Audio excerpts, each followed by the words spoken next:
The time is 8:19. The date today is the 27th of July 2020. The day is Monday.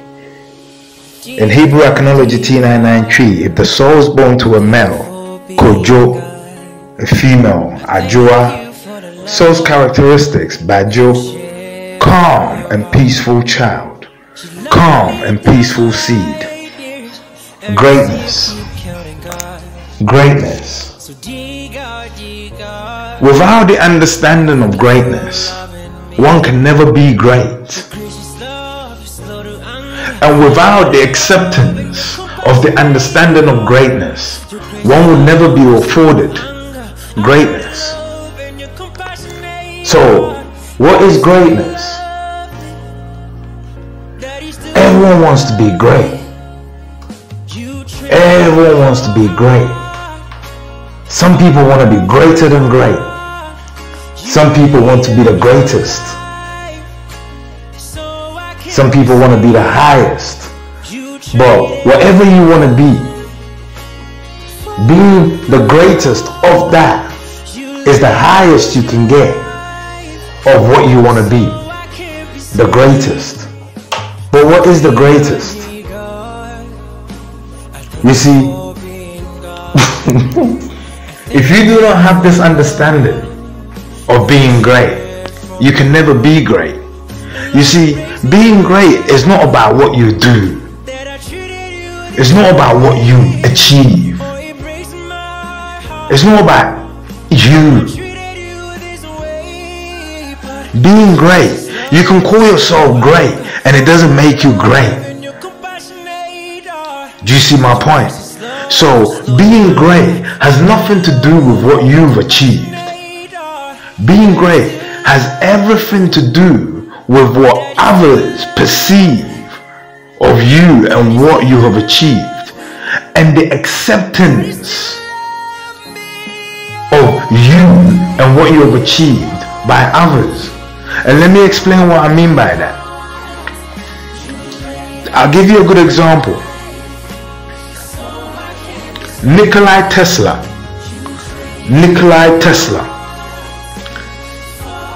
90% of you have never heard his name. And when you hear the name Tesla, you think of Elon Musk. But before Elon Musk, there was an actual guy called Nikola Tesla. And you see this guy, he didn't invent anything new. He didn't. He simply understood the writings of the ancients and brought to life what the ancients were telling us. And what was that? Free electricity, free energy. He went to Egypt. He looked at the pyramids. Unlike the archaeologist with the archaeological eye, he looked at it with an engineering head. He looked at the shafts. He looked at the chambers. He looked at what was in there. He looked at what was connected. And he realized that, hold on, this is the same way the human produces energy, down the same channels, and releases energy. So he looked for the common factors. He looked for water. It was present underneath the pyramids. Air. It was all around the pyramid, and the pyramid had chambers that accessed air. Earth. It was built on earth. And the sun. It was built in correlation exactly with the sun. And Nikola Tesla realized that the ancients were not building some spiritual monuments, but they were revealing how they were receiving this information spiritually and then bringing it to life. They were being given the blueprints to free energy, and they were replicating what they were taking from the spiritual world and bringing it into the physical world to give free energy. Nikola Tesla, being an engineer and not an archaeologist, not a story maker, being a factual person, wrote his thesis, wrote his paperwork, wrote his report. Some rich people who knew how to get money from the government system funded him. But most of these people were already in the energy business, and they wanted to make sure that if anything like that could be possible, that they would see it first. One, why? Because then they can withhold it to save them profits. So they funded him, thinking it was a joke. In no time, Nikola Tesla sat there and proved that the Egyptians were building the first nuclear energy power banks. The first. He proved it. But he proved that they were using all four energies: the energy of water, wave energy; the energy of air, wind energy; the energy of earth, and the energy of the sun. And they were combining these four energies to create nuclear energy. Energy that doesn't hurt the world, that doesn't tap into fossil fuel. Free energy.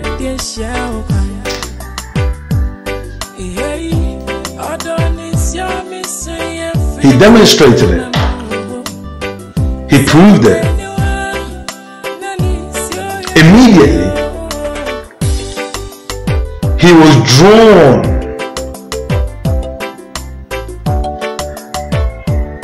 away from the limelight and into obscurity.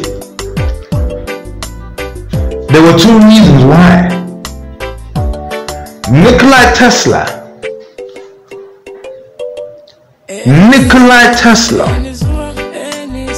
was about to prove that no Western nation can hold a patent on nuclear energy, on wind energy, on wave energy, on any of the energy systems, natural energy systems that have been developed. Because he was about to prove not only had the ancients developed them individually, but they had even combined them. So the technology did not belong to anyone. It was already there. The ancients did not claim it to be theirs. They said it was spiritually given to them. 1. 2. He was about to prove that not only the civilization starts from Africa, but everything started in Africa. 2. 3. Nikola Tesla was about to prove many historical stories wrong. Nikola Tesla was about to, that's number 3. Number 4, Nikola Tesla was about to pull all archaeological stories into doubt.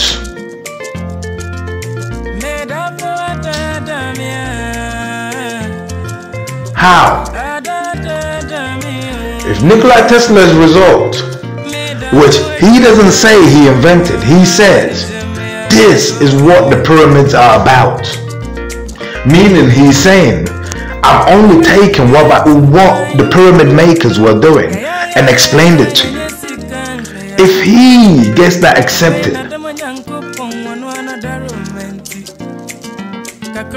it means all the spiritual hoorah that has been made about the pyramid system becomes false.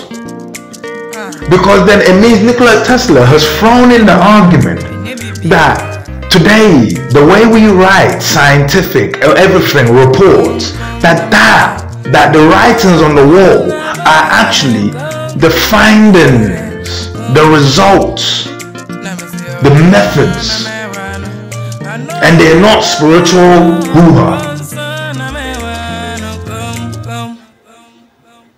as we've been made to believe. Nikola Tesla was about to prove that. That would have made Nikola Tesla let's say, to the fallen African nation who believe they've never done anything, who believe that before the white man came, they were animals. That would prove to them that they need to wake up, that something has been taken away from them. You can't just lose intellectuality. Do you see what I mean? They took that away from Nikola Tesla. He would have been a great man. A man that put new light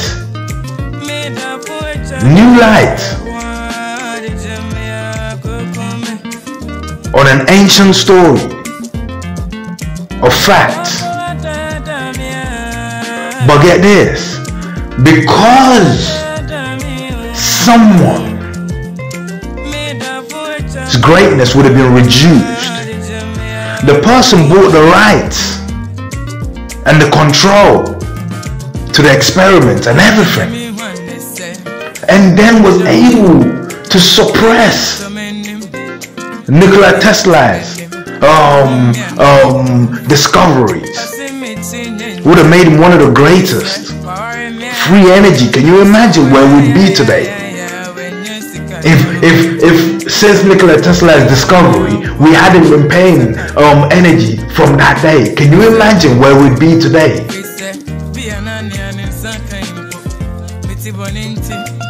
Do you see what I mean? But it didn't suit someone's purpose. And plus, the blueprint was that that person was meant to amount wealth before we got there. And even if we're going to get there, someone has to plan to control it so they can still benefit from it. So you see, energy is life. Get this all. Energy is life. What do I mean by that? Me talking to you is energy. Me walking, pacing up and down my bathroom is energy. Me living to talk to you, that's because I'm just like a light bulb. I've been lit. I've got energy in me. Now, me as the human, I'm the same representation as the ecosystem I live within. Why? The ecosystem I live within is earth, water, air, and sun. That's it. And you see me, I'm a combination of 20% earth, water, air, and sun. Exactly that. I live within myself.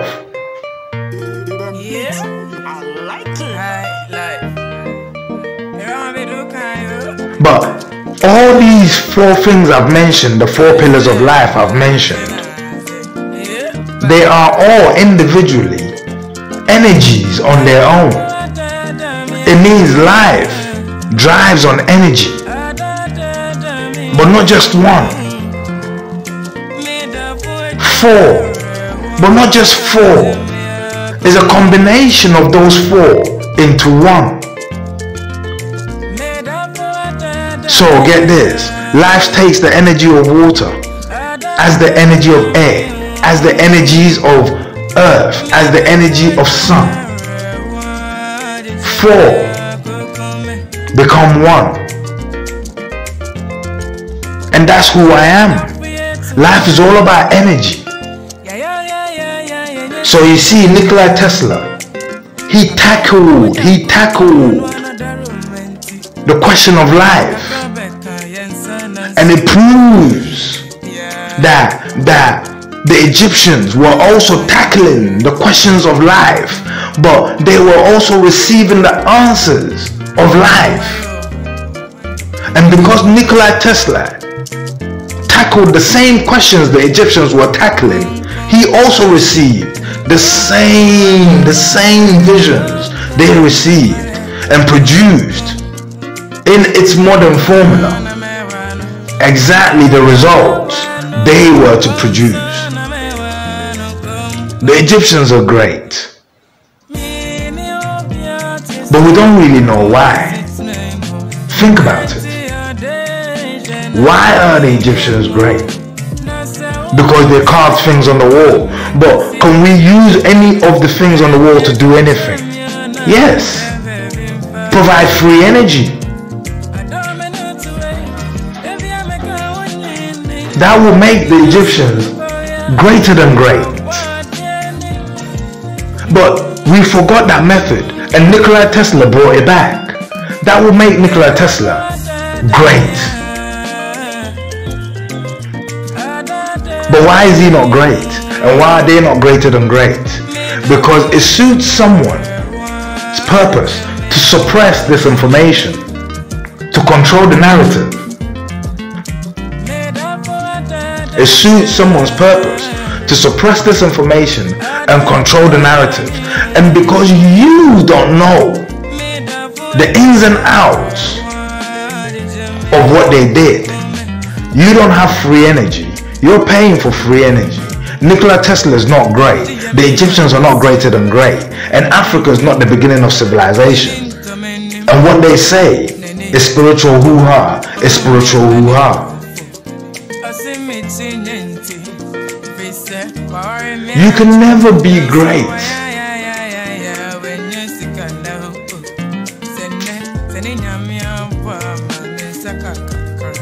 unless people know about you, unless people accept you. You can never be great unless people want to listen to you.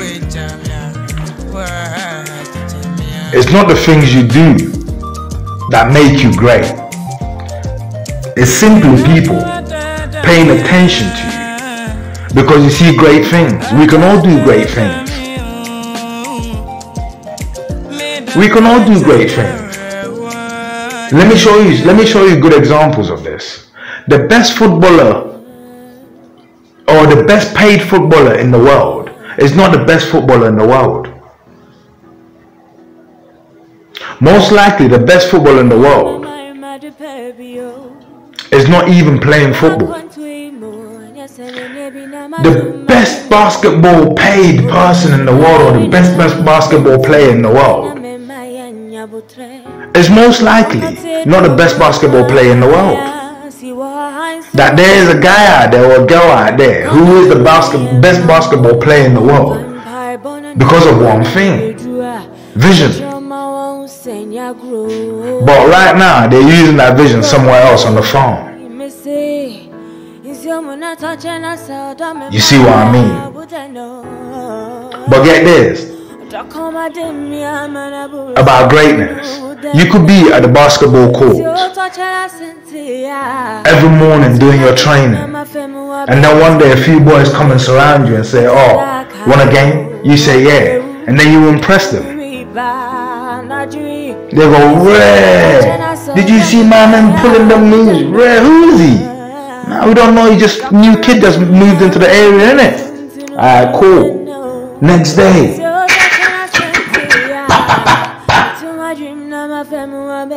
word starts traveling, and then someone hears of it, and then a coach comes to see, and they goes, "Nah, this kid is better than Kobe Bryant." Why is this kid? Why is he 20 something? And why is he not in some professional league already? What's going on here? Son, how old are you? "Oh, I'm 22. How come you're not playing in a professional league?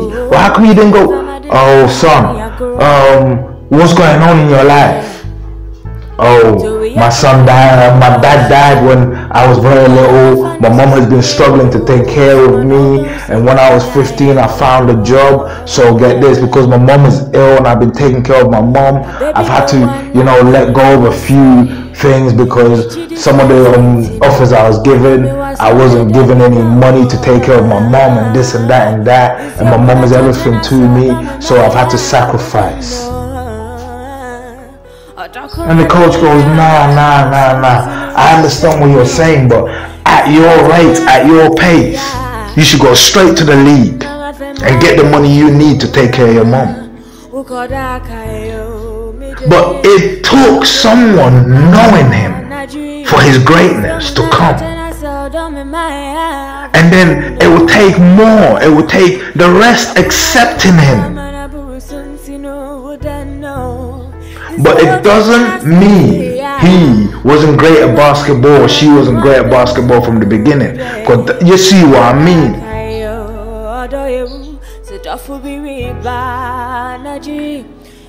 I realize people are scared of greatness. Everyone's searching for the truth, but no one really wants the truth. Because get this, let me tell you something, yeah. You see on Facebook, and not just Facebook, anywhere, social media, it's so biased. You see the war. The war is not BLM, it's not Black Lives Matter or WLM, White Lives Matter. Yeah, the war is not there. The war is on the internet. Let me show you how. You go on Facebook and you see all sort of shit, and you see, yeah, that it's been allowed to happen. Us against them, us against them, us against them. And a new form of policing is developing, internet policing. They're developing a whole new industry, but they have to let it happen. They have to let it happen for you to feel the need to want it to happen. Let me show you something. 10 years ago, when I was young and I started hearing about pedophiles and priests, Anglican priests and Catholic priests being pedophiles. And we started hearing that they were filming their pedophilia acts, and these videos were circulating. We were on the internet, but you would never see one on the internet. But all of a sudden, they're everywhere on the internet. That you could be scrolling through Facebook and you would just see an adult on a kid.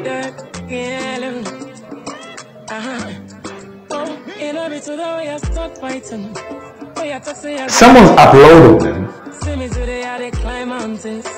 But for what purpose? This is how they normalize things. This is how they normalize things. This is how they normalize things. Eventually it becomes so common that the sentences will become light. Then it will be normalized.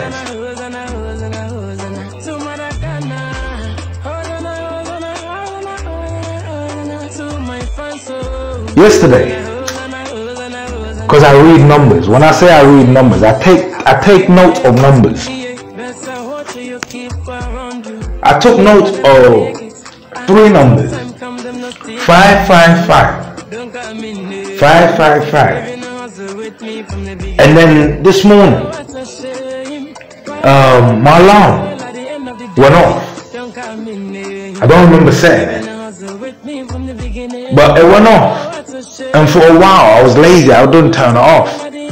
Eventually when I grabbed the energy to turn it off, when I looked, it was 555. I said, wow.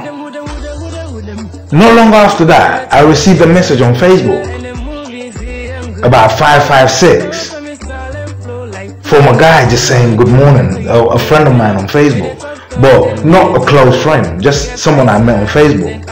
And I replied back, and then we had a little conversation. And I asked him a question.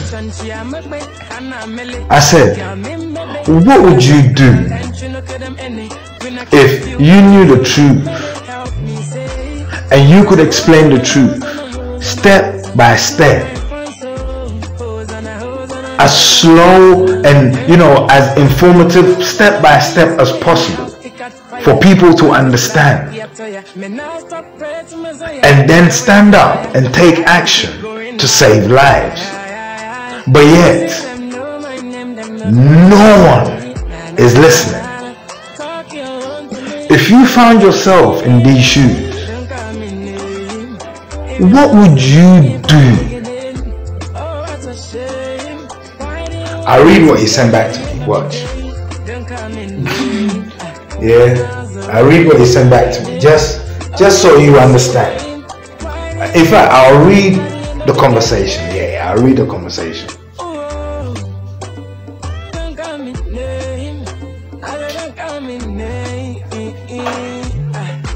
His name is Raymond Appiah Amponsa. And yeah, so conversation, I wrote, okay, he says, what puzzles you? Is it the lifting of the restrictions? We started talking about the restrictions in Ghana. The Ghanaian government has lifted the restrictions on COVID-19. We can do what we want now. And I said, but the problem is the report from the government also says that the spike of the disease and the death rate is going up. So what's going on? And then he goes, I agree with you, but as for I doubt some, you know what I mean? But get this. And then I said something. He said something. And then I went, You know what, bro? Let me ask you a question. What would you do if you knew exactly what's going on and could explain each step if given a chance to put everything in order to be understood? What would you do to get that opportunity? Who would you go to, trust to help you? How would you start this process in your shoes if you find yourself in such a situation? Reply, I really am in despair thinking about all these. But the ordinary person knowing the reality on the ground would have taken away the grave fear in their hearts. Many today go through the day holding their lives in their palm as though it is a cracked fresh egg. By and all, I really wouldn't know how to begin. Everything, entry point to take an action is like hopelessly locked.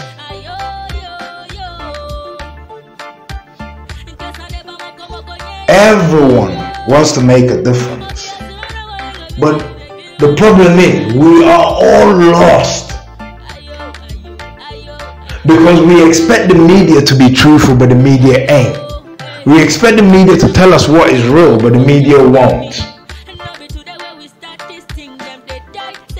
And when we do find the truth for ourselves, the media would not support it, and the media would not confirm it.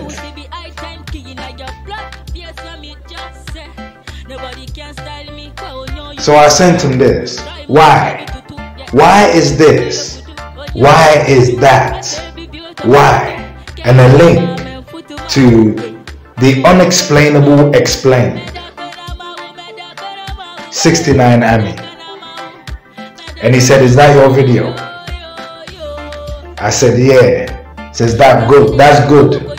I need to find time to watch it and understand it well. I said, take your time.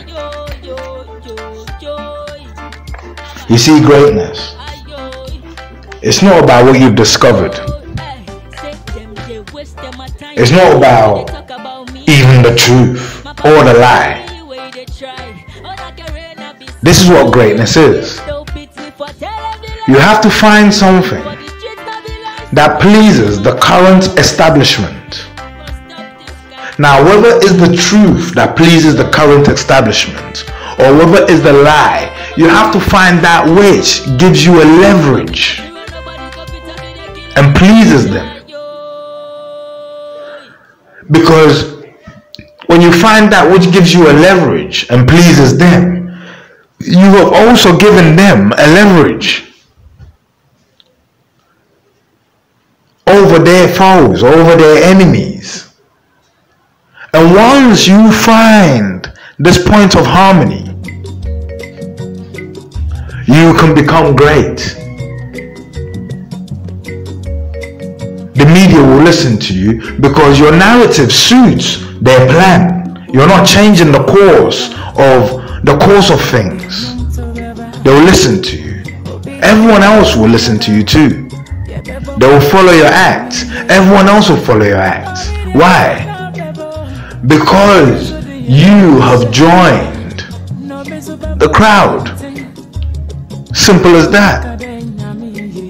Everyone else is pumping the same information that's confusing everyone. You have joined the team and you're pumping it in a different way, but it suits the narrative.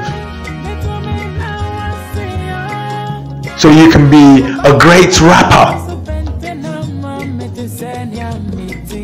You can be Jay-Z. Kill, kill, nigga, kill, kill. Boom, I shot that nigga getting drugged. Yeah. Wait. You're feeding the narrative. You're nice. You can be Birdman. Money, cheddar, Gucci. You're feeding the narrative. You're feeding the machine. You can be great. Because when you get your money, you don't go and build black schools and black communities. You go and buy Gucci, Fendi, Ferrari, Lamborghini and things. You're feeding the narrative. You can be great. When you get money, you don't do anything positive. You go and tattoo your whole body and make yourself medically unacceptable to help. And grow your teeth with ice and carry guns around and show your money off. And then you use your money to just spend and spend on grills and things that you do not provide for your people and your people do not provide for themselves. And you build other people's communities and everything. You're feeding the narrative. You can be great.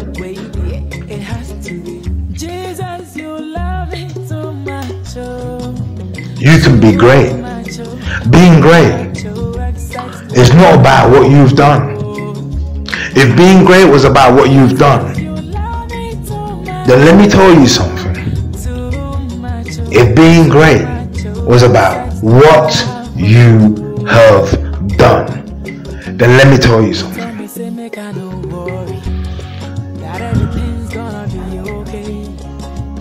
Someone, get this, sometime this year, throughout this COVID-19 situation and this suffering, when everything comes down, we'll find time to go and line up on the streets and see a parade. For example, in England, of the Queen Mother parading by and just waving once to everyone to say, we came out of this. But get this, were you in this together? Were you in this together? Were you? Were you? She is your Queen Mother. She's meant to be in this with you each time. Whilst budgets were being slashed, cuts made everywhere, you suffering, dying. The Queen Mother was 88 billion pounds richer, carried on taking your tax money, carried on enjoying a lavish life, carried on flying all about the place free. What does she do for you to take your time and go and stand on the streets and praise her? Or any of them for that matter, or any of the famous people for that matter. The most famous people in my life, mom, dad, sis, and my son,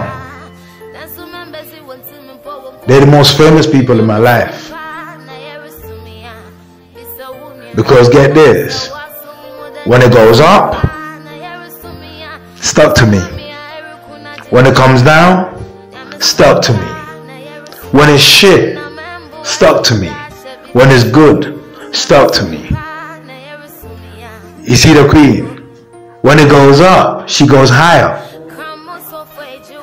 When it gets dangerous, she goes higher than high to be safer. She leaves me behind. There used to be a time when kingdoms fought to replenish their nations. Today, imagine.